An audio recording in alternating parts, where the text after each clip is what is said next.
Hello दोस्तों, बिहार समाचार में आप सभी का स्वागत है। दोस्तों, आज के इस वीडियो में बिहार के तमाम बड़ी खबरें जो आपके लिए जरूरी है उसे देखेंगे। तो फटाफट से आप सभी इस वीडियो को एक प्यारा लाइक जरूर कर दे और आप बिहार के किस जिले में रहते हैं साथ ही हमें नीचे कमेंट करके जरूर बताएं। साथ ही आपके मन में अगर कोई भी सवाल हो तो आप हमें नीचे कमेंट करके जरूर पूछें।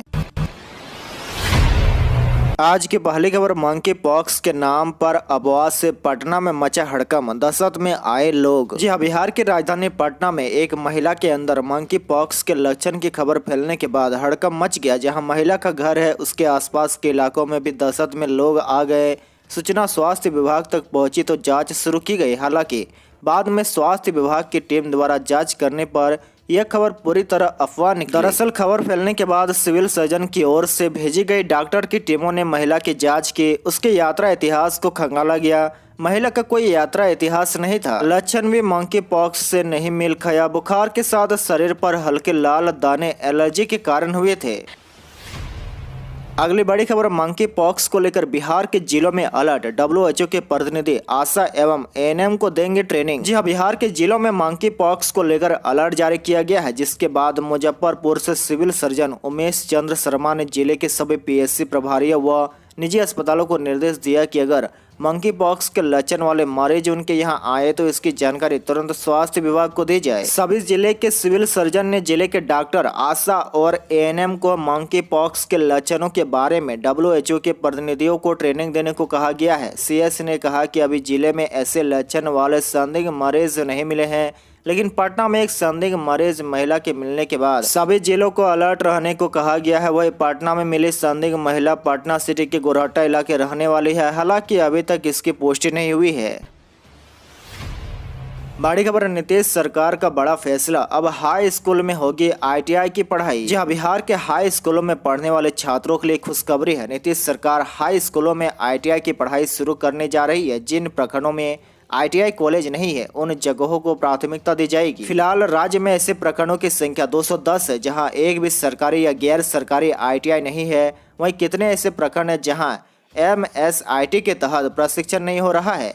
जानकारी के मुताबिक केंद्र सरकार ने कौशल विकास को बढ़ावा देने के लिए हाल ही में राज्यों को स्वायत्तता दी है। राज्य सरकार के सुझाव पर ही प्राइवेट ITI को संबद्धता मिलेगी या रद्द की जाएगी। इसके अलावा परीक्षा कैलेंडर को अनुपालन करने का अधिकार भी राज्य को दिया जाएगा। इसके लिए हर राज्य में एक विशेष समिति का गठन किया गया है।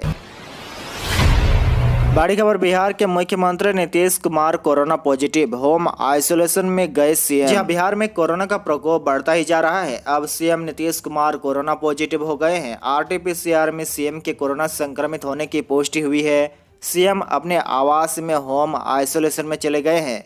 पिछले 2 दिनों से CM नीतीश कुमार बीमार चल रहे थे। इसी वजह से वे कार्यक्रमों से भी अलग रहे हैं। 2 दिनों से तबीयत ठीक नहीं होने की वजह से उनका इलाज चल रहा था। स्वास्थ्य विभाग के निर्देश पर डॉक्टरों की टीम उनका इलाज कर रही थी। सोमवार को रात में CM नीतीश कुमार की कोरोना जांच की गई। उनका RT-PCR जांच किया गया जिसमें CM को कोरोना पॉजिटिव पाया गया। रिपोर्ट आने के बाद CM आइसोलेशन में चले गए हैं और कोरोना के ट्रीटमेंट के निर्धारित SOP के अनुरूप CM मित्र का इलाज डॉक्टरों की टीम द्वारा किया जा रहा है।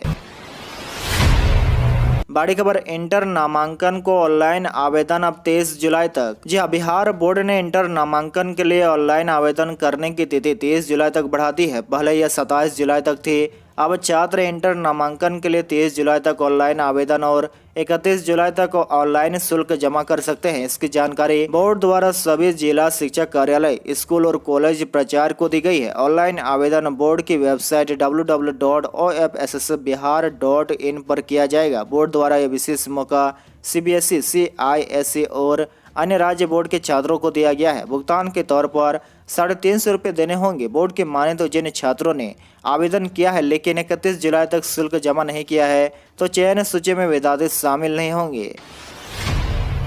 बड़ी खबर, फर्स्ट डिवीजन से इंटर पास करने वाले मुस्लिम छात्राओं को 15,000 दे रही है नीतीश कुमार सरकार। जी हाँ, बिहार के गया जिले में मुस्लिम बेटियों के लिए अच्छी खबर है। नीतीश कुमार सरकार बिहार बोर्ड में फर्स्ट डिवीजन के साथ इंटर पास करने वाली छात्राओं को 15,000 रुपये दिए जाएंगे। सिर्फ गया में ही पहली श्रेणी में इंटर पास करने वाले 1754 अल्पसंख्यक छात्राओं को 15,000 रुपए की प्रोत्साहन राशि प्रदान की जाएगी। मुख्यमंत्री विद्यार्थी प्रोत्साहन योजना के तहत वर्ष 2022 की छात्राओं को यह राशि दी जाएगी। योजना के तहत यह राशि सीधे CFMS के माध्यम से संबंधित छात्राओं को बैंक खाते में भेजी जाएगी। इसके लिए संबंधित छात्राओं को आवश्यक कागजात जैसे बैंक पासबुक, अंक प्रमाण पत्र, प्रवेश प्रमाण पत्र, आधार कार्ड और आवासीय प्रमाण पत्र की स्वप्रमाणित फोटो की कॉपी जरूरत है। सभी छात्राएं अपने स्कूल कॉलेज में 7 अगस्त तक सभी कागजात जमा करवा दें। बड़ी खबर, बिहार में IAS अधिकारियों की कमी होगी खत्म, नीतीश सरकार का बड़ा फैसला। जी हां, बिहार में अब IAS अधिकारियों की कमी दूर होने जा रही है। नीतीश सरकार के फैसले के बाद अब राज्य को 38 नए IAS अधिकारी मिलने वाले हैं। बताया जा रहा है कि ये सभी अधिकारी सितंबर तक नियुक्त कर दिए जाएंगे। दरअसल इन अधिकारियों का बिहार प्रशासनिक सेवा से IAS में प्रमोशन होने वाला है। 22 जुलाई को पटना के राजकीय अतिथिशाला में बैठक बुलाई गई थी, जिसमें अधिकारियों के प्रमोशन को लेकर चर्चा की गई थी। इस बैठक में बिहार के मुख्य सचिव समेत कई अधिकारी शामिल हुए थे।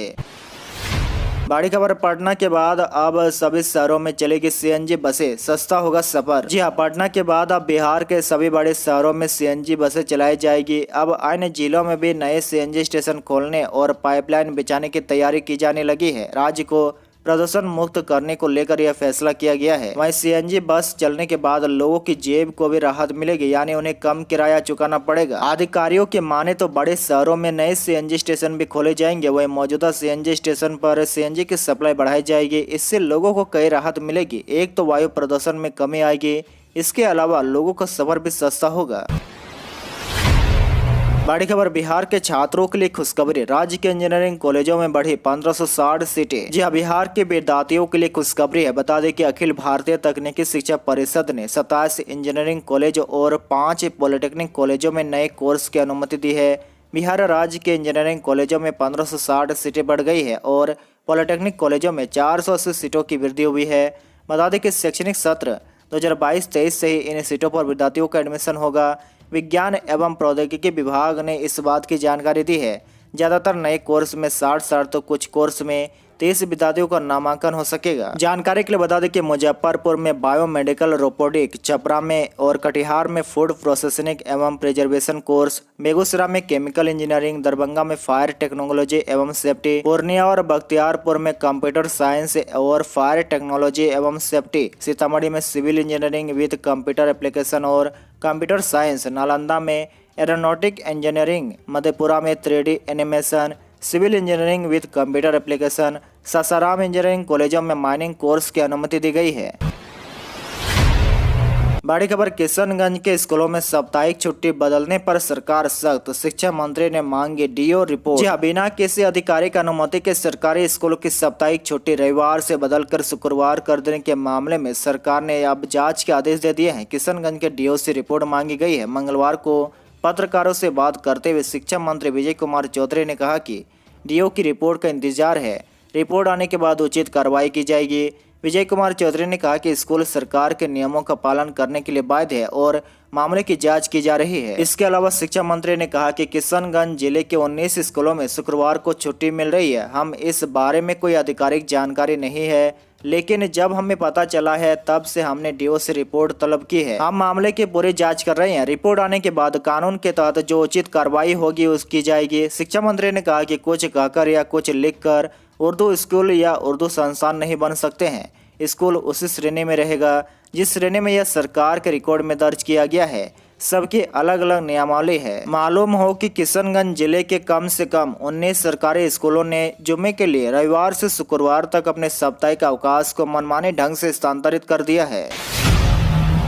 बड़ी खबर, बिहार में ग्रेजुएट बेटियों को अब समय से मिलेगी प्रोत्साहन राशि, विभाग ने कर दी है अब खास व्यवस्था। जी हां, इस साल से राज्य में स्नातक पास करने वाली छात्राओं को प्रोत्साहन राशि यानी कि 50,000 रुपये पाने में मशक्कत नहीं करनी पड़ेगी। चालू वित्त वर्ष से मुख्यमंत्री बालिका प्रोत्साहन योजना के क्रियान्वयन में बदलाव किया गया है। छात्राएं अब ऑनलाइन आवेदन करेगी, उसके आधार पर उन्हें समय से प्रोत्साहन राशि मिलेगी। अभी तक छात्राएं अपने अपने कॉलेजों के माध्यम से आवेदन देते थे, उसके बाद कॉलेज द्वारा लाभार्थियों की सूची के साथ उनके आवेदन को संबंधित विश्वविद्यालयों को सत्यापन हेतु अनुशंसित किया जाता था। इस प्रक्रिया में कई पेज थे, इसी कारण अब तक स्नातक उत्तीर्ण 1.5 लाख छात्राएं प्रोत्साहन राशि से वंचित है। बड़ी खबर 6 से 12 माह में विश्वविद्यालय परीक्षाएं नियमित होगी। विजय कुमार चौधरी का बड़ा बयान। जी हाँ, शिक्षा मंत्री विजय कुमार चौधरी ने कहा कि मुझे विश्वास है कि अगले 6 से 12 माह के अंदर प्रदेश के सभी विश्वविद्यालय की परीक्षाएं नियमित हो जाएगी। सरकार इस पर अनारवत लगी हुई है। राज्य सरकार ने विगत वर्ष अगस्त में राज्यपाल एवं प्रदेश के सभी विश्वविद्यालय के कुलपतियों के साथ इस संदर्भ में बैठक कर विस्तार से चर्चा की थी। अभी 15 दिन पूर्व भी सभी कुलपतियों, कुल सचिव एवं परीक्षा नियंत्रकों के साथ बैठक कर सरकार की भावना और मंशा उनके सामने स्पष्ट कर दी गई है। सभी ने कक्षा और परीक्षा नियमित करने के प्रति अपनी वचनबद्धता व्यक्त की है। बड़ी खबर, गंडक नदी के जलस्तर में हुई बढ़ोतरी। बगाह में जलस्तर 1,43,000 क्यूसेक तक पहुंचा। हर 2 घंटे में 14,000 का इजाफा। जी हाँ, बगाह में लगातार 3 दिनों से कभी धूप तो कभी छाव हो रहा है, लेकिन बारिश का नामो निशान नहीं है। हालांकि तापमान में थोड़ी गिरावट आई है। इसके बावजूद गंडक के पास निचले एरिया में रहने वाले लोगों को अलर्ट किया जा रहा है। इससे सबसे बड़ा कारण नेपाल के तराई इलाकों में लगातार हो रही बारिश है।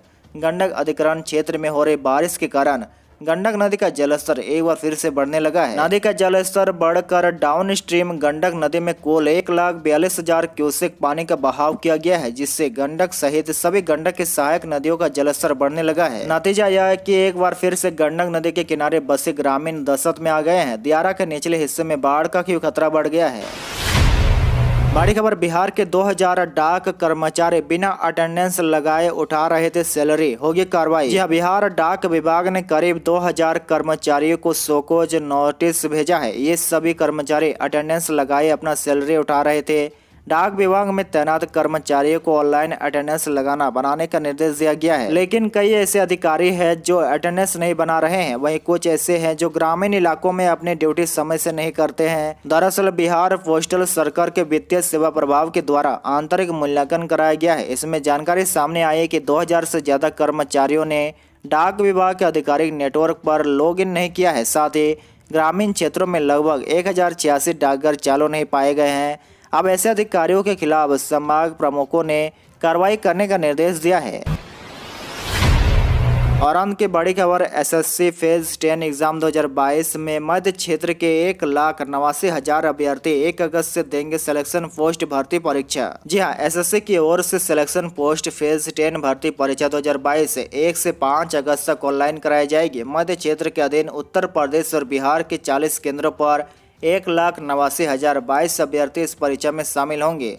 परीक्षा 4 शिफ्ट में सुबह 9 बजे से 10 बजे, 11:45 से 12:45, 2:30 से 3:30 और 5:15 से 6:15 बजे तक कराई जाएगी। आज के लिए बस इतना ही। इसी तरह बिहार के डेली न्यूज़ देखने के लिए आप हमारे चैनल को जरूर सब्सक्राइब करें।